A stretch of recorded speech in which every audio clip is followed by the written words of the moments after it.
เรารถเมย์มาก่อนรถเมย์ซานี่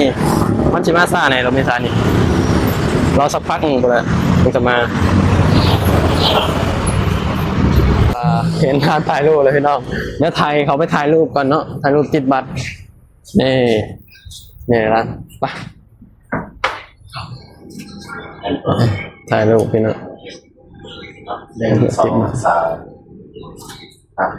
โอเคเสร็จแล้วเดี๋ยวรอคนลาวที่มาอยู่ไทยกับคนไหนมึงมีบัตรมีเบอร์กับพาวเห็นบัตรเห็นเบอร์เนาะเขาจะได้อยู่สะดวกสบายได้พี่น้องและการที่สำคัญกับเอาแบบว่า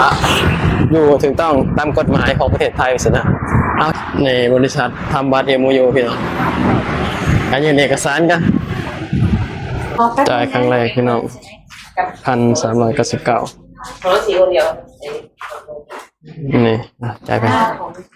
ได้เลยจากที่สบายดีพ่อพี่น้องสวัสดีพ่อพี่น้องทางฝั่งไทยนำครับผมมื้อนี้เฮากับพี่น้องหยุดพร้อมกัน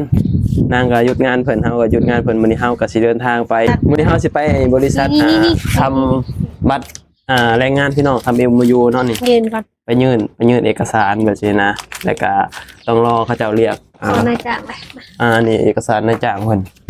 ยื่นเอกสารแล้วก็รอเขาเจ้าแบบเรียกโตเฮาแบบนี้เนาะป่ะบัดนี้เฮาสิพาไปเบิ่งบรรยากาศนำกันว่าจะเป็นจังได๋มื้อนี้ก็รู้สึกว่าอากาศก็ดีอยู่ลมๆแต่ว่ามันมีแดดอยู่เนาะแดดลงพี่น้องเดินทางไปนำกันบ้านนี่เฮาสิไปนั่งรถเมล์อยู่หน้าปากซอยนั่งแท็กซี่มันเปลืองเงินพี่น้องรถเมล์8 บาทก็ฮอดแฮปปี้แลนด์แล้วฮอดบริษัทที่เขาเจ้าทำบัตร MOU นะก็สิเข้าไปยื่นเอกสารตอนนี้ก็เป็นเวลา9 โมงกว่าแล้วพี่น้องตอนวันหยุดนี่มันรู้สึกว่ามันไวๆได้ว่าสิแต่เช้าว้าครั้งแรกคุยกันว่าสิไปแต่เช้าๆนี่8-9 โมงเลยวันหยุดเวลาผ่านไปไวๆพี่น้องเลยแต่ว่านี่น้องกระซีพากันออกไปนั่งรถอยู่หน้าปากซอยพี่น้องนี่เนี่ยแต่ว่าบริษัทที่เฮ็ดบัตร MOU นี่บ่ไกลนะแฮปปี้แลนด์นี่นั่งรถเมล์สายเดียวก็ฮอดสินะ8 บาทพี่น้องก็เลยสิพากันนั่งรถเมล์ไป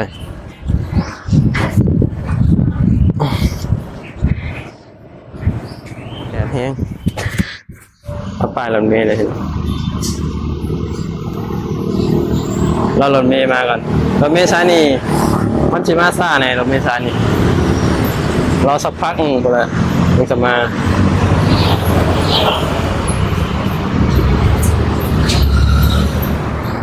รถเมล์นี่มีสายเดียวเข้ามาพี่น้อง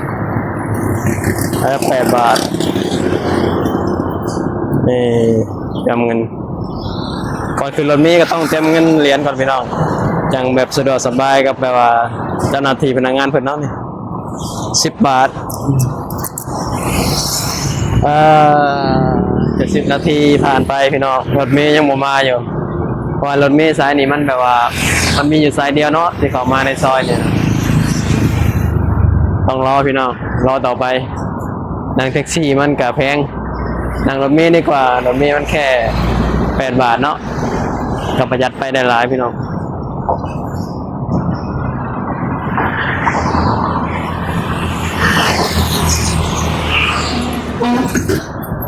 ไม่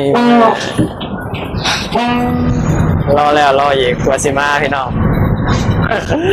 นานได้รถเมล์สายนี่เพราะว่ามันมีอยู่สายเดียวเนาะที่เข้ามาในซอยนี่นะมันก็เลยเสียรอนานเนี่ยมานี่พี่น้องบรรยากาศในรถเมล์เนาะแข่งชีวิตในเมืองพี่น้องเราเป็นบัตรหลาย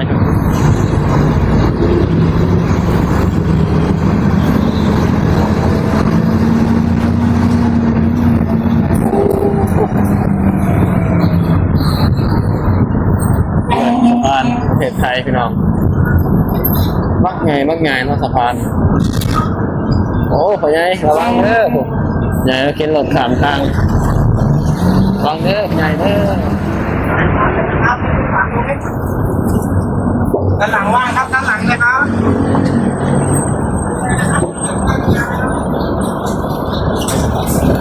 หลังจากที่ลงจากรถแล้วหาร้านถ่ายรูปกัน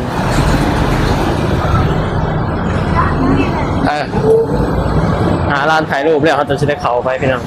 เดินหาร้านถ่ายรูปกันว่าเห็นร้านถ่ายรูปเลยพี่น้องเดี๋ยวไทยเขาไปถ่ายรูปกันเนาะถ่ายรูปติดบัตรนี่ร้านไปถ่ายรูปพี่น้องติดบัตรโอเคเสร็จแล้วเดี๋ยวรอรูปแป๊บหนึ่งพี่น้องถ่ายรูปแล้วแหละเจ้ากำลังแบบแต่งรูปแต่งยังไงมาหนึ่งถ่ายรูปแป๊บหนึง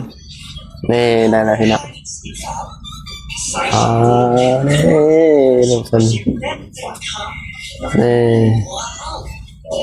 บ้านนี้ป่ะบ้านนี้เขาก็สิเดินทางไปบริษัททำบัตรMOUพี่น้องมาเดินทางกันอย่างประมาณ9 นาทีฮอดเป็นปะประมาณ9 นาทีมาฮอดนี่พี่น้องมาสัญญาณมาทำต้องใช้ GPS เป็นปะต้องใช้ GPS ไปพี่น้องไปตาม GPS มันจะพาลงคลองเลยอยู่ไทยมันแบบว่าอยู่สะดวกสบายพี่น้องเวลาเขาไปหันไปนี่เนาะแบบเขาตาม GPS ไปแบบนี้นะแบบว่าหานี่ก็เซิร์ชใน Google เซิร์ชในอินเทอร์เน็ตมันง่ายได้พี่น้องไปทางไหนอีกประมาณ7 นาทีหมูไก่เป็นไดดอกจะปลูกต้นม่วงพี่น้องว้าวงามเลยทำไปเรื่อยๆแดดเอาเรื่องอยู่ได้นี่อ๋อเจ้าปลูกเป็นต้นม่วงเป็นแถว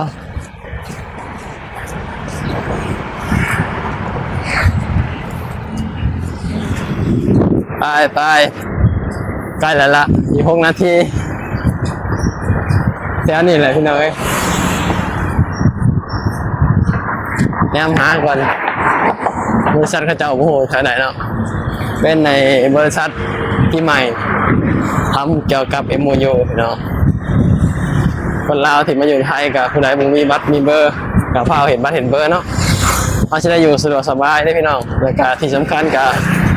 เอาแบบว่าอยู่ถูกต้องตามกฎหมายของประเทศไทยสินะเอาเห็นทันเดี๋ยวนี้มันก็สบายเนาะ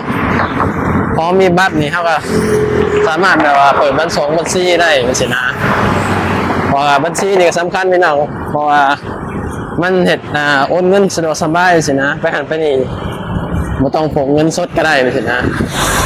แต่ถ้าเกิดเราผู้ใดมีบัตร MOU หรือว่าบัตรแรงงานนี่ก็บ่สามารถเปิดบัญชีได้เนาะ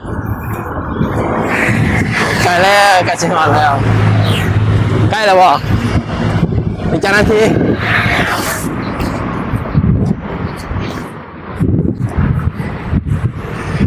โอ้ใกล้เติบอยู่พี่น้องบริษัทเขาเจ้าแล้วพี่น้องนี่บริษัททำบัตรMOUพี่น้องการยื่นเอกสารกัน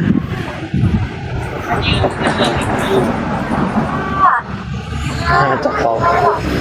ขอสามารถรบกวนถ่ายส่งมาหน่อยได้ไหมคะส่งมาแล้วส่งมาเลยเฟซพี่เนาะเดี๋ยวรอแป๊บจ่ายครั้งแรกพี่น้อง1,399โทรสีคนเดียวนี่จ่ายไปได้เลยพี่น้องเงินเอกสารเป็นที่เรียบร้อยนี่คือรถเขาจะเอาสีไปรับวีซ่าอยู่ที่หนองคายบัตรคันว่าไงเลยพี่น้องอันนี้เขาก็สีได้กลับแล้วก็รอเขาเจ้าเรียกเนาะประมาณ2 เดือนเท่าไรพี่น้อง2 เดือน 2-3 เดือนแล้วก็เจ้าเรียกแล้วก็เจ้าเขาก็สิมานี่อีกครั้งหนึ่งเพื่อที่จะมาขึ้นรถบัสนี่แล้วก็ไปรับวีซ่าอยู่ที่ด่านหนองคายเนาะคืนนี้เขาก็สิได้กลับในบ้านนี้สปิดคินและขอบคุณพี่น้องหลายเด้อที่เสียสละเวลาเข้ามาชมคลิปนี้ไปแล้วพี่น้องฝากกดติดตามนะสวัสดีครับผม